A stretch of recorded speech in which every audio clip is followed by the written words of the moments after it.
right, so let's look at a few other types of ore deposits. We have sedimentary ore deposits, and in this case, the rock we're getting out of the ground is a sedimentary rock. That means that it formed on Earth's surface through sedimentary processes like precipitation out of water, or weathering and erosion. And anyway, let's look at one that's actually important in American history. And these are called placer deposits. In placer deposits, the ore is concentrated by flowing water. And if you remember from when we went over streams and floods, when you have a stream that has some curves in it, the water is flowing fastest at the outside of the curve, and it's slowest at the inside of the curve. And when water slows down, it drops heavier particles because it's lost some energy. And so what you'll end up having is here at the inside of the curve, your denser, heavier minerals will get dropped off. And that's a placer deposit. Well, what ore is heavy? Gold. Gold is very heavy. And so a classic example of one of these placer deposits is Sutter's Mill in California.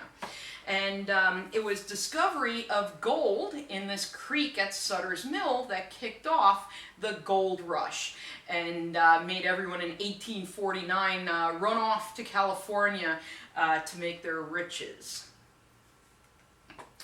All right, other sedimentary ore deposits that we can have include evaporites. Evaporites form from minerals that precipitate from a brine, and a brine is just very, very salty water.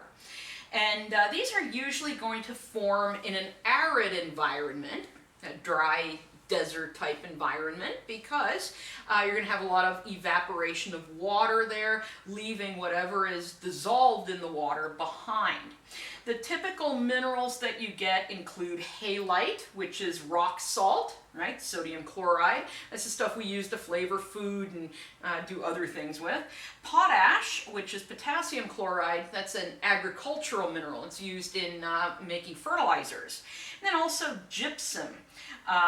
Gypsum is used in making plaster and drywall. And a great example of a mine that extracts evaporites is Detroit salt. And in fact, if you ever go to the city of Detroit, well, I'm sorry if you have to go there, but if you ever go there, underneath the city is a mine extracting salt that was deposited hundreds of millions of years ago. All right, another sedimentary ore deposit are banded iron formations, like my iron ore that I have sitting near my TV here. These only formed in the Precambrian, so they only formed really about 1.8 to 2.5 billion years ago. And that's because at that point in time there was something we call the Great Oxidation Event. So early Earth's atmosphere had no O2, no free oxygen in it. And when there's no free oxygen, iron is very soluble in water. So in the Precambrian time, we got a lot of iron dissolved in the world's oceans. But back in that Great Oxidation Event, photosynthesis develops in certain organisms on Earth, and the byproduct of photosynthesis is oxygen. So we start seeing more and more oxygen appearing in the Earth's atmosphere.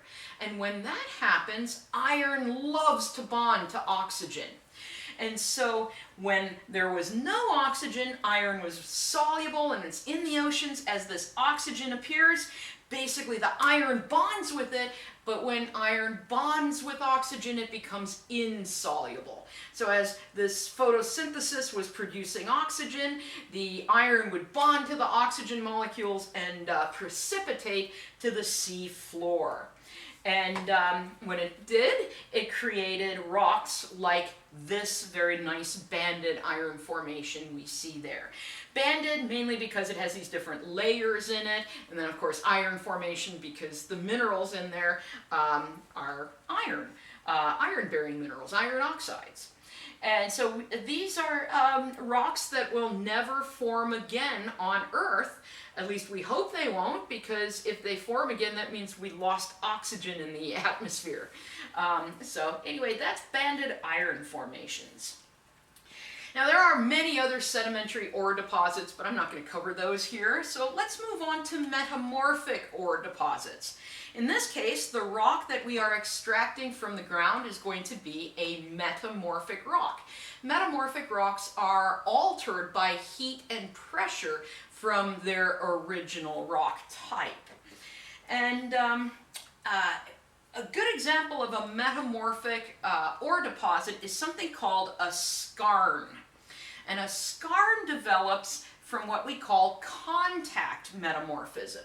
And this is where we have one of those igneous intrusions, right? This igneous intrusion is rising through the rock, and it's really hot.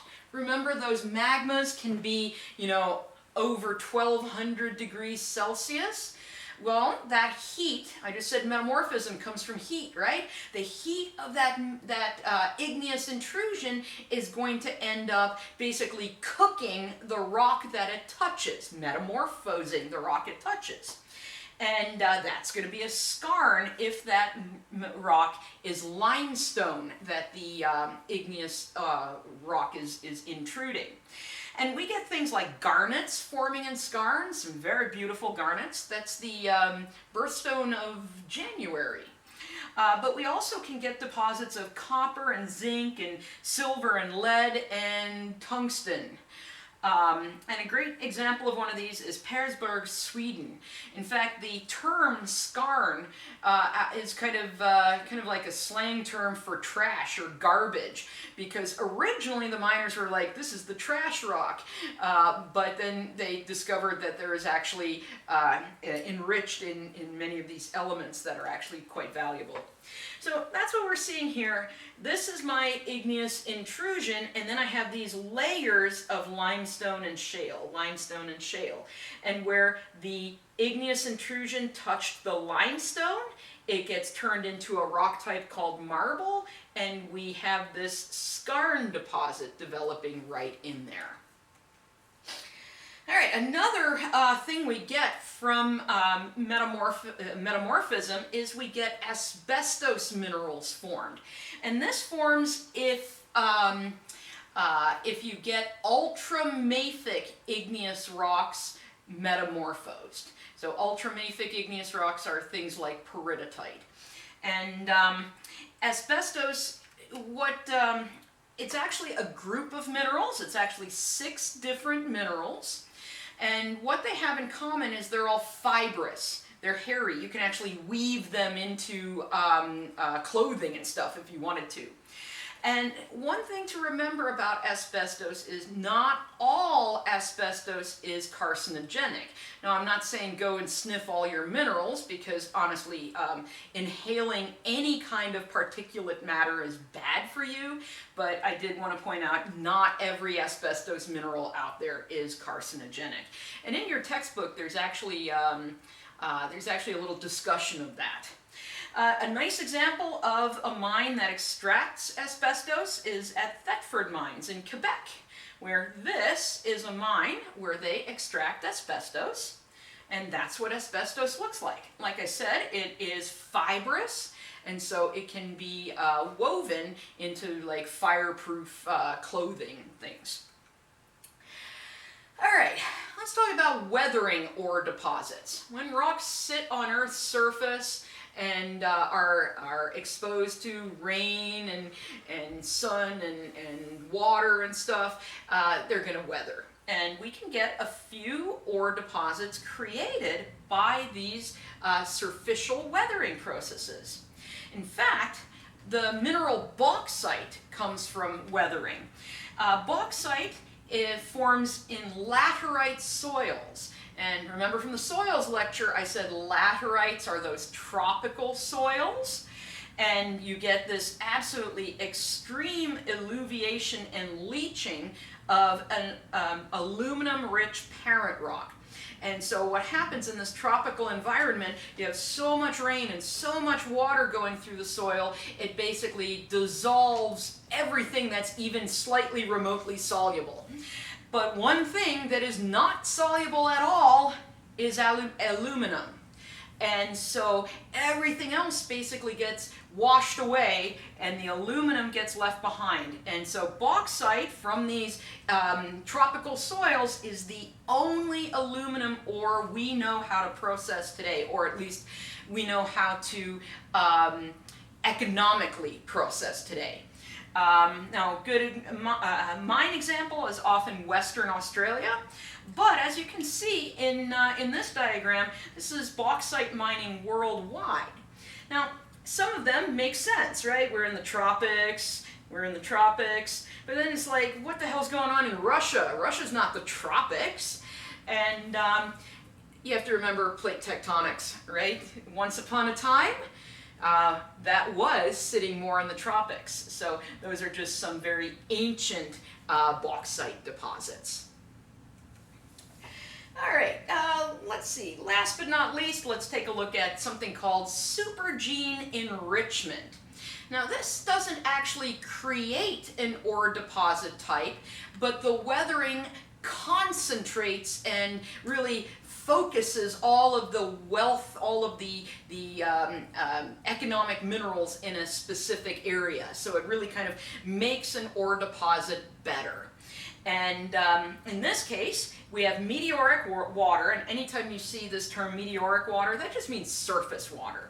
And so it rains and stuff, and the water seeps into the ground, and it's going to leach some of the minerals from close to the surface. Leaching, again, dissolves some of those minerals. And then those minerals get carried downward, and because of chemistry changes, they are precipitated just under the water table. And frequently what you might get in these types of supergene enrichment, you can get copper and silver are very common ones. And a good example is Flambeau in Wisconsin. So what we have here, of course, on the test, you're going to have to know every one of these chemical formulas. No, you're not really going to have to know that. So let's look at what you are going to have to know. Right here, this is my ore deposit. And it rains there, and it starts leaching, it starts taking away some of the important elements here and carrying them downwards.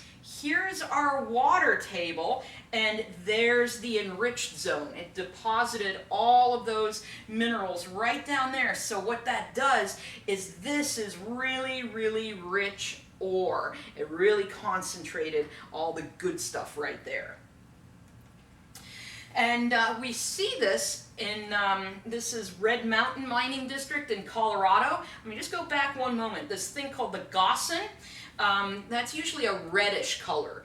And so Red Mountain, notice the reddish color up there, that's the Gossan, right? So we would imagine the enriched zone should be somewhere down here. And guess what? All of our mines are sitting down here because they were going after that enriched zone of ore. And that brings me to the random picture of the day. And that's my wedding picture.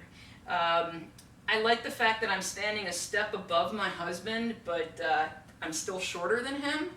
And I wore a dress because, you know, hey, it was important that day. I'll wear a dress if it's an important enough day. And I'm not going to say any kind of like stupid things like that was the happiest day of my life. The only day you're allowed to say that is on your wedding day, because if I said, oh, that was the happiest day of my life was my wedding day, I'm doing something wrong in my marriage, because, you know, that would just be sad. Like it was great the first day and just never was good the day after that. So I'm going to say that was a great day, and every day with my husband is better than the last. Aww.